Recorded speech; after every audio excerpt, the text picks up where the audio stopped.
Hello, everyone. You are listening to WKNC 88.1 FM HD1 Raleigh. We are a student-run organization over here at NC State. I am Kivo Wilson, and this is Off the Record. Hello, everyone. Thank you for coming to another episode of Off the Record. Today, we have a very special guest with us, the band Bombadil. Thank you so much for your time. Do you mind individually introducing yourselves? Of course. My name is James. I am in Bombadil. I like to sing and play drums and synthesizer. Hello, my name is Daniel. I'm also in Bombadil. I like to eat garlic, and I play the piano in Bombadil. Nice. I'm just going to go on and get right into it. So I checked out the music videos for the new album. First thing I did, I always love kind of seeing what people choose for the visuals to kind of match the music. The one that stood out to me was the one for Brown Pennies, where it's basically kind of like a day in the life, which is kind of interesting because like a lot of people, when they kind of go into making a music video, they kind of like, oh, it's going to be like, we're trying to portray this, or I'm trying to do this. Like, it's not really about them. It's trying to more of like whatever persona they're trying to portray. So like, what was the inspiration behind making visuals that kind of blur the separation between kind of art and the artist? That is a great question. Let's see, how did that video come about? The guitar player we were working with at the time had the idea. Their name's MK Rodenbow, and I think we were into it because we had tried videos like you're saying that were more dramatic in the past, and we found it kind of unpleasant to come up with the idea, to execute the idea, and it was nice just to be ourselves and show what our life looks like. I think creativity for both of us is a daily part of our life. So representing that in the video felt good to me, you know? Another music video that I also liked was the one for Orange Planets, where it's like a live music video. I've never heard of that concept before, which made it an interesting watch just by itself. And this kind of like the creativity with the visuals with this album, kind of just like doing things more just like less planned out and more just kind of like as the music kind of takes you. How do y'all kind of balance like that way of making visuals, but still making it interesting for the viewer to watch? I think maybe James and I both don't like visuals at all, or at least I don't. It's not something I find creative for myself. And maybe just during the pandemic, I got very used to just being at my house. Mm-hmm. And so the easiest place to film all the footage was just in our studios. Mm-hmm. And I don't know where the idea of just to film it naturally as is seemed the most easy to accomplish, and we had high fidelity recording gear, so Okay. it was easy to record. Where was most of this album recorded at? Was it at a home studio? We wrote it. Daniel lives outside of Grenoble, France, and I live in Durham, North Carolina. So we wrote it in our respective studios, passing files back and forth on the internet. And then Daniel came to the U.S. and we recorded most of the tracks in my studio in Durham. And then I went to France to finish the record in Daniel's studio in France. So all in our home studios, but the bulk of the sessions were at mine, just because we were collaborating with people who live in the U.S. and it was easier for them to get to North Carolina than to France. Okay, that makes sense. Kind of speaking about travel, it seems like you guys kind of love a lot of Western Europe, and you're around there very often. One thing I want to highlight is kind of like the food journey. It seems like y'all go on. You're speaking our language. Y'all have a restaurant / dish that kind of like sticks out in your mind? It's like, yeah, that was amazing. That was an experience. Oh man, so many. Yeah, we love going to whatever is local and seeing what they have to offer, right? For this most recent tour, we were in Germany and Austria. Mm-hmm. during Christmas, and so there's lots of Christmas markets. So Mhm. one of the best things is just walking through the Christmas Mhm. market, and there's lots of stands that sell weird German Christmas food, and we just ate all of that we possibly could. Pretzels with mustard sauce and strange broiled meats and pumpernickel rolls Yeah. and beer. Yeah, and gingerbread cookies. Oh, Yeah. that's right. Lots of gingerbread cookies. Yeah. Would you go so far to say Germany has the best cuisine in Europe? Ooh. No, I think every country has their strong suit. I won't give any country the easy win like that. Okay. But I do really like German food. I feel like France always gets the nod from Americans for having the highlight of European cuisine. And I feel like each country has its own really unique food that's really fun to eat. So, including we've had a wonderful meal eating English food Okay. on the Shout out. Thames. And, the English often get knocked for their food, but we thought it was great. So. Yeah. Oh, there's good people, good food everywhere. Okay. Speaking of Germany, y'all have a German fan club, which I found cool because I took some Deutsch classes while I was here at State. What does the fan club do? Can you fill us on for the non-German speakers? Mostly give us places to stay in Germany, buy lots of beer. There's always so much beer. Just And the fan club helps us also find shows over there and just find other fans that like the music. And the fan club has also helped us translate a couple of our songs into German. That's true. One of our goals we didn't actually get to was to sing some of our songs in German while we were in Germany. Oh, that's sick. That was so hard, though. It's so hard. Yeah. So what is the kind of the band dynamic, since like it seems a lot of people are in a lot of different places? How do y'all kind of make time to like sit down and focus in on an album when y'all are in album mode? We schedule it, I would Okay. say. Yeah, at this point in our lives, we just need to block off windows of time to do things. Shows usually help us schedule time together. If we have a performance coming up, we'll build some time around that. And then, modern technology of just being able to call each other every day and use file sharing applications to pass recordings back and forth. So. I'm kind of curious on why you decided to make the move to France. Did you have like a specific reason? Oh, a very specific reason. Yeah. My life partner is French. Okay, And that so makes she sense. wanted to move back to be close to her parents and Okay. where the good croissants are. So, Do you know French? Or learning it? yes. Oh, I'm nice. far Okay. from being fluent, but yes. Okay, that's good. That's good. Hello, everyone. This is just a quick song interlude so y'all can listen to Blue and Darker Blue. About to talk about it in this next question, give some more context. Great song. Hope y'all enjoy.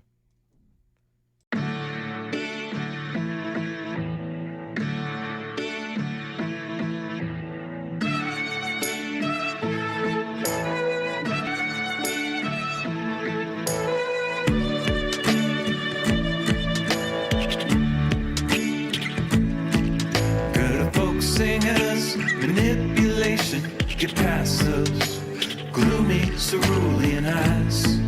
Oh, I hope so, I hope so, I hope so.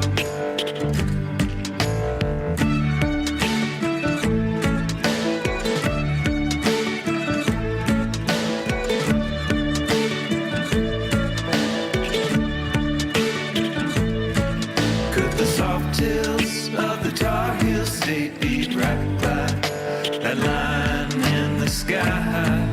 Oh, I hope so, I hope so, I hope so. Bluer than blue sky feels like an upside down ocean. I would look at the starfish stuck in slow motion.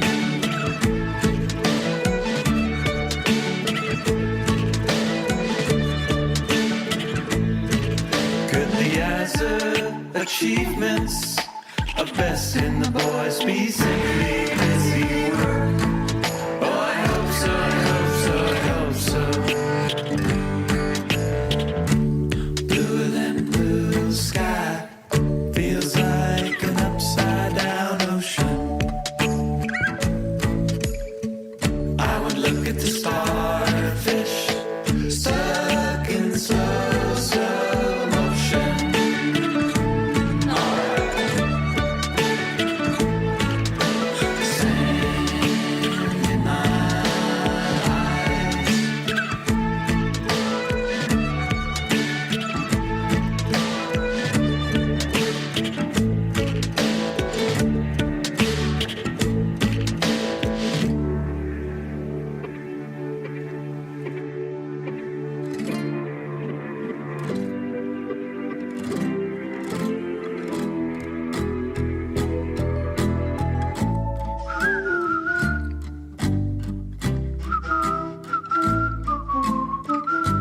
than blue. So blue they invented a new color so you could understand the shape I'm in. I'm bluer than blue, bluer than that lonely whale in Washington who sings his lonely song. I'm bluer than blue, I'm so blue they wrote a song about me and they called it Blue.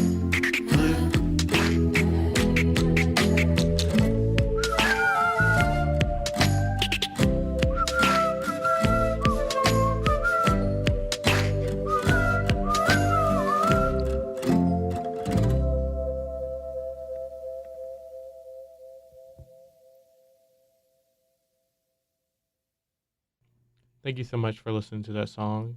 That was Blue and Darker Blue by Bombadil. Here at the rest of the interview with them. Enjoy. Um, Getting back into the album, I wanted to talk about Blue and Darker Blue, which I found interesting because y'all are kind of known for your singer-songwriter, folky type songs, which this one mostly is, but I kind of have like some hints of synth in the background as well as a lot of other songs in the album do. I always kind of find that interesting because I feel like it's hard to kind of blend those two sounds together. But how do y'all kind of make it work in a way that makes sense? Something that we've done on any number of projects now is say we're going to really limit ourselves to this palette of instruments for this record. So for our new record, that was a drum machine, acoustic guitar, and a Casio keyboard, and a flute. Yeah, that was. And of course, you can always break the rules. There was a few times we broke the rules, but for the most part, that was it. And then just figuring out how to process those sounds to create new, unique sounds with outboard equipment or audio plugins. So it's funny. I feel like the synths sound great on that record to me. But it was, a $20 toy keyboard, so which I'm happy about. So, how does that process kind of look for like choosing a sound palette for an album? Is it mostly just like, okay, I feel like this kind of makes sense for this, or more just like we never got around to using these instruments and we kind of wanted to kind of use these more in this way? I think it can be both, like exactly what you're saying. Often I'll hear someone else's music. I'm like, oh man, I'd really love to use that instrument. Or we've been saying for years now we need to use 12-string guitar on a record. Or yeah, someone will give us an instrument. Yeah, someone gave me that Casio. Someone just gave us a 12-string, so we really want to use that on the next record. It's kind of interesting because since y'all have been at this for over a decade at this point, do you think your music knowledge has grown a ton over those 10 years? Like, you don't think you would make the same music you would if you could go back in time with all the knowledge you had? I think I would still make the same music, but I have so many records I still want to make. Infinite records that I've needed to make. So Yeah.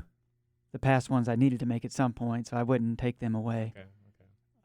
And of course, as you get older, you have new experiences, new things you want to try. So, I feel like that's the fun thing about music too, is you can just keep learning new things about it. Like, I do feel like I know so much more than when we started in 2007, but I still feel like a total beginner at it, that there's so much left to learn and know. And different approaches, we just were playing a show where it was a radio show and there was a house band and the pedal steel players going off to play for Cirque du Soleil, which is just like a completely different relationship to music than I've ever experienced. 6 shows a week, the same body of material at extremely pro level. Playing for circus people. What is that? What is it? Acrobats? Acrobats. What has kind of been over y'all's music career? What's kind of been like the biggest impact point where just like the kind of like how the music has changed your life in the biggest way?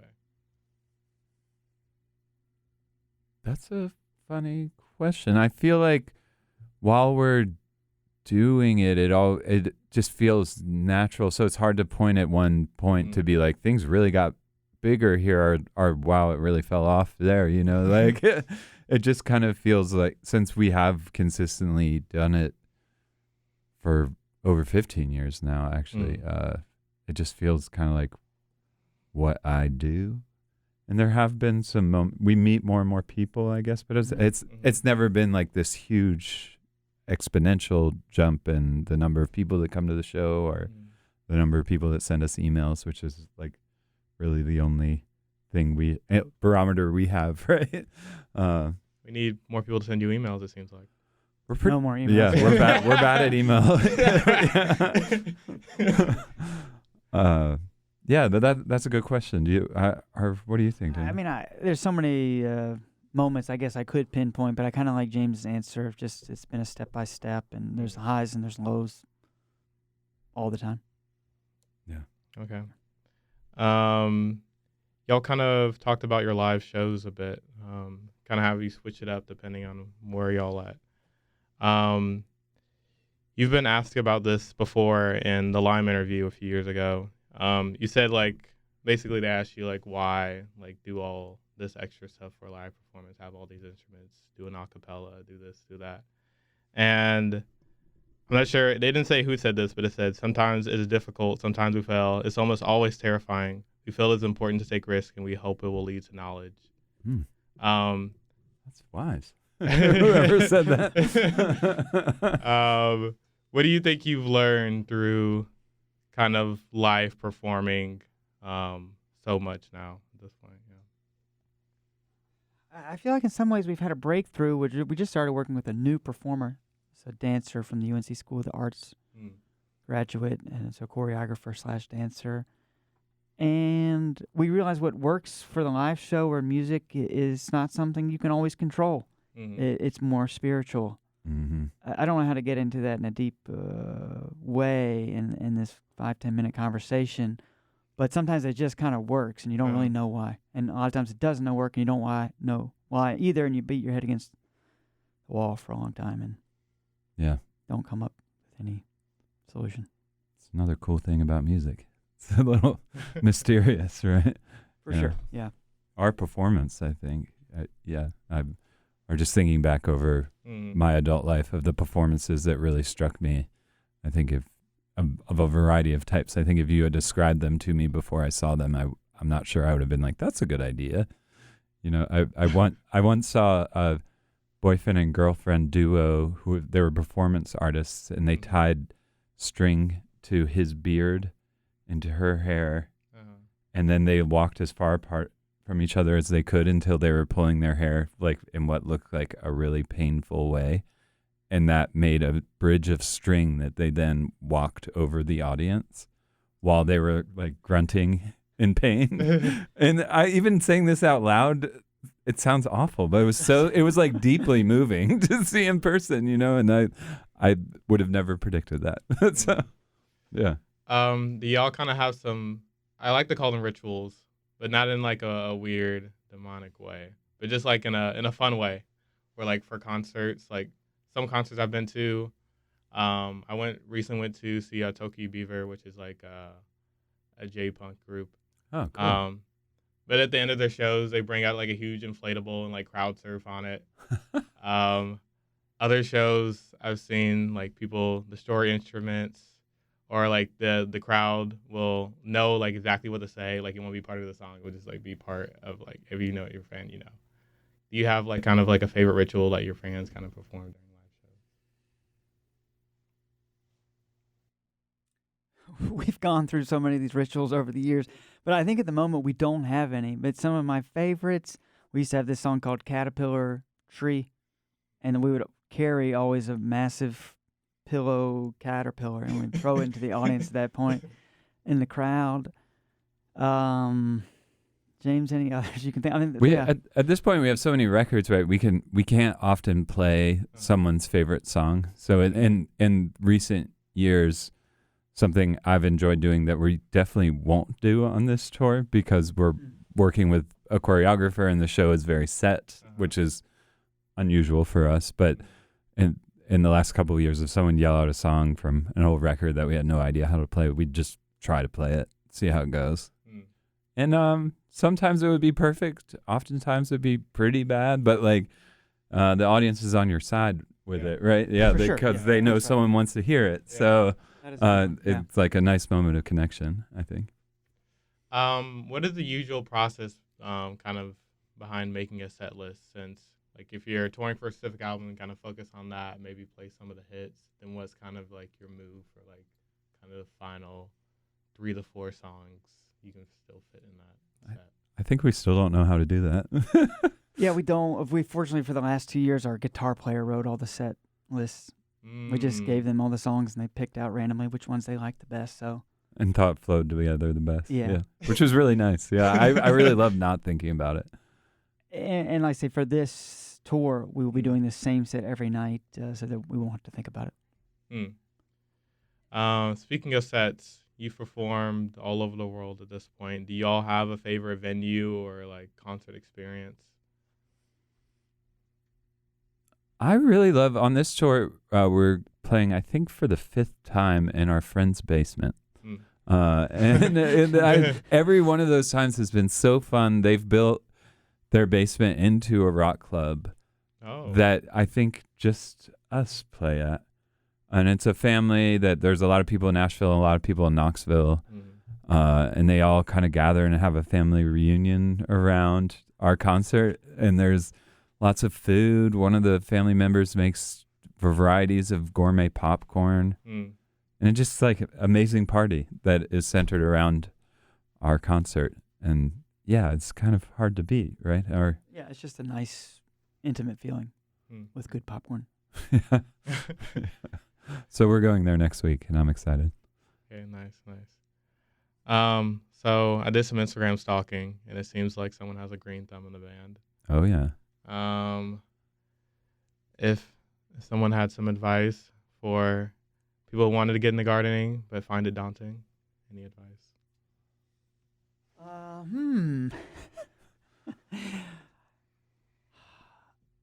I think look at your plants every day. And start with something I read this recently and I like this advice. Start with something you like to eat. Don't plant things like radishes if you don't like radishes, even though they're easy to grow. And maybe start manageable. Yeah, start very small. Okay. Just one tomato plant. Okay. Or whatever you like, yeah. Yeah, that's good advice. Yeah. Can you kind of give a list of what you're currently growing right now? I can. I haven't started my summer garden, but right now in the garden, there's celery, fava beans, snow peas, leeks, garlic, onions, strawberries, arugula.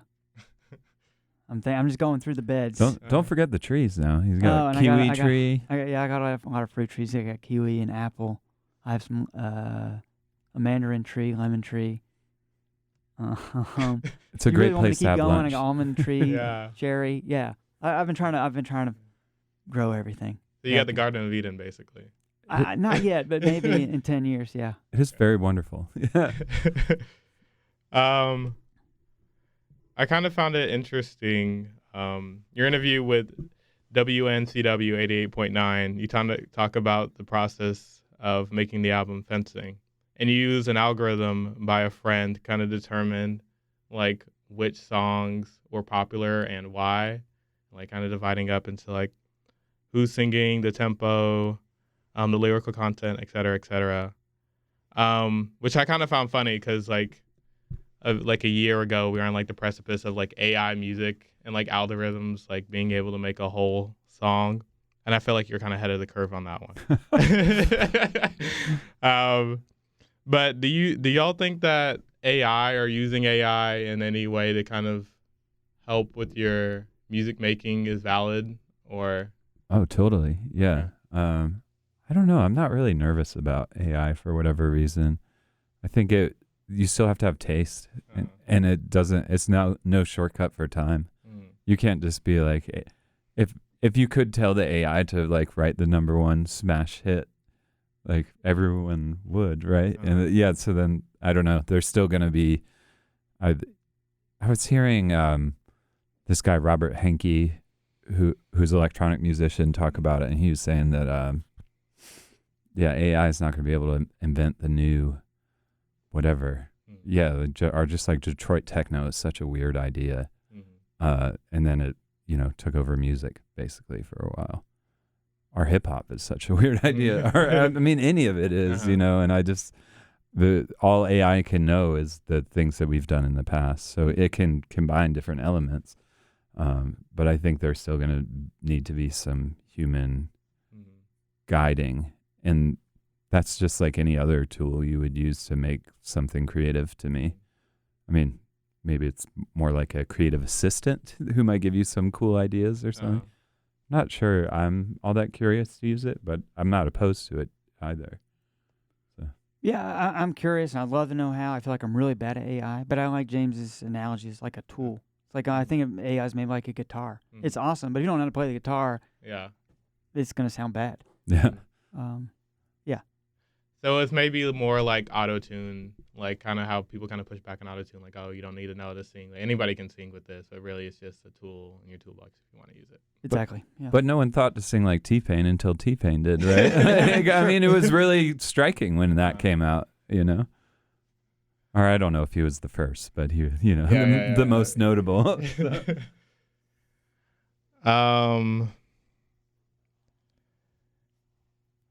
see. I kind of want to talk about the album cover for In Color. A weird trend that I kind of realized was I feel like your newer albums have like more abstract covers, especially the Bombadil issue albums. Okay. Oh yeah. Yeah. How do you kind of find artwork that kind of represents the music you're making? Look around. But yeah, this for In Color and actually the Still Bombadil issues, the same graphic designer worked on them. So we wanted it abstract and colorful because In Color we had tried to make a song for every color, and Steve, the graphic designer, ended up having his daughter, who is 7, make a painting. Or was 7 when she made the painting, I believe. Yeah, it's just her taking her finger and rubbing it in paint across the page, I think. Yeah. But no, visuals are hard. I don't feel like I'm a visual artist, so we usually have someone else that we trust or that we like do it for us. And it's a little different every time based on kind of who we have in mind or if we've seen an image we like. Or for a while, the guitar player in our band was a graphic designer, so he did a lot of work for us on the visuals as well. Nice. Speaking of making a song for every color, I feel like one color was kind of missing from the album. What's that? Pink. Uh-huh. A lot of the songs kind of focus on a lot of metaphors and references to things of that color. You had to not to put you on the spot, if you had to make a song about pink, maybe some metaphors or some references pink would be good for. Pink could go in a lot of directions, I feel like. We discussed pink. I kind of put it in the category of pastels, like beige. Yeah. What else are those intermediary colors? Like turquoise or... Maybe. Yeah. It kind of feel like it fell into I guess purple is too. a gray zone. But I guess gray is on there, which I feel like some colors had to be cut. But pink... I mean, I guess a rose could be pink. Salmon can be pink. Salmon can be a color. Maybe a love song? Yeah, could be a love song. Okay. My son went through a big period where he liked to wear pink. That's like a good starting point for a song. Okay. Yeah. I like wearing pink, actually. And maybe there'll be an in color, too. We'll do all those. Yeah, in between colors. So this is the very start of kind of your East Coast tour. Um, I'm assuming this is the last leg of the tour. Am I correct on that?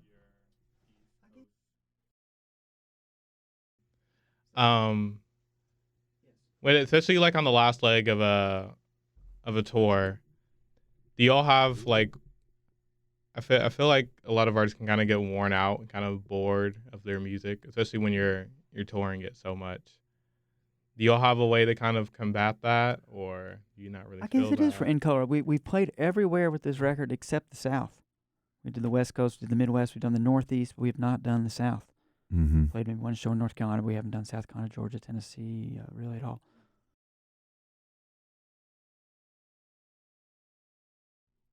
There are definitely songs we're bored of playing. It's been helpful to work with a new collaborator where we just chose an entirely new set list. I feel like, and rearranged a lot of songs. Our songs are kind of living to us, so we can totally adjust the feel or the approach, and that helps with that. We also are trying at this point in our lives not to just do all of that touring all in a row. We break it up and do it in smaller chunks, which I think helps a lot too. We did a long stretch in Europe last fall, and that was wearisome. But this is, I think, a pretty short stretch and is like exuberant and exciting, if that makes sense. But yeah, I think there were some songs that we've been playing just for the last 3 years, every show, and we're not playing those this tour, which I'm excited about. It's nice to like put them away for a while or forever. So, yeah. That was all the questions I had for you. Is there anything else y'all wanted to talk about that I didn't touch on? No, just there's a show at the Pinhook in Durham on Saturday night. 27th. 27th, that's what I meant to say. Yeah, it's my father's birthday, Happy birthday. and my father will be there. Yeah, y'all should catch them at the Pinhook. Awesome venue, great band. Go see them during the weekend. You have nothing else better to do. I know that. Thanks, keep it up. Thank you, listeners, and thank y'all so much for your time and coming over here. Of course. Welcome. Thank y'all for tuning in to this interview. You can check out other interviews at wknc.org/podcast and click on Off the Record. I'm Keith L. on WKNC 88.1 FM HD1 Raleigh. Thank you for listening and take care.